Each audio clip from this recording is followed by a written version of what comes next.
Nakita mo ba ang trahe ni boda ni Paulita? Ay, oo, napakaganda. Di nga. Di nga bagay sa kanya. Eh, kayo naiingit lamang dahil hindi naman ikaw makakapagsuot ng ganoon. Hindi, no?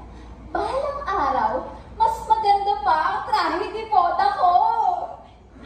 Nariyan na sila. Ay, gaya! Wala kayong pakikasal!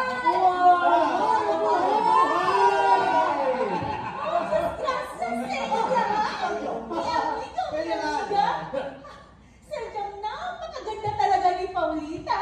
Manang-mana sa kanyang tiyang maganda.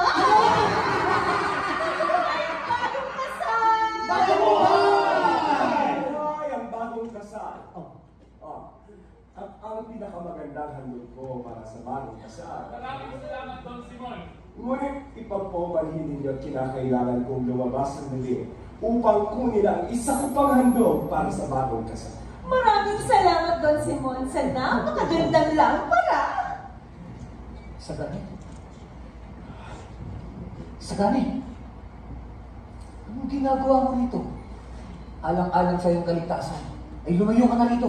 Bakit ako lalayo? Habang pagmasdan ko siya sa uling sandali. Ibig mo bang mamatay, ha? Oo! Kung papatay, yaman mo lang sa Paulita. Hangal ka, Sagani. Hangal ka. Sagani, pakinggan mo ko. Ang bahay na yan ay punong-puno ng pulbura at ilang saglit pa'y sasabog na. Ang lahat ay mamamatay sa ilalim ng turog na labi. Ano gagawin mo? Nasitirahan ka na ba? Bago gagawin yun? Ano bang binabahan mo? Pati mo! Sige. So, kung hindi ni Paulita. Natatanong mo ba iliwanag na yun? Yun ang ilaw ng kamatayan. Isang ilaw ang nilang ang dinamita at sasabog yan. At may isang daga ay walang makakaligtas. Kaya't lumayo ka. Paulita! Kung gayon, matutupad nawa ang tadhana.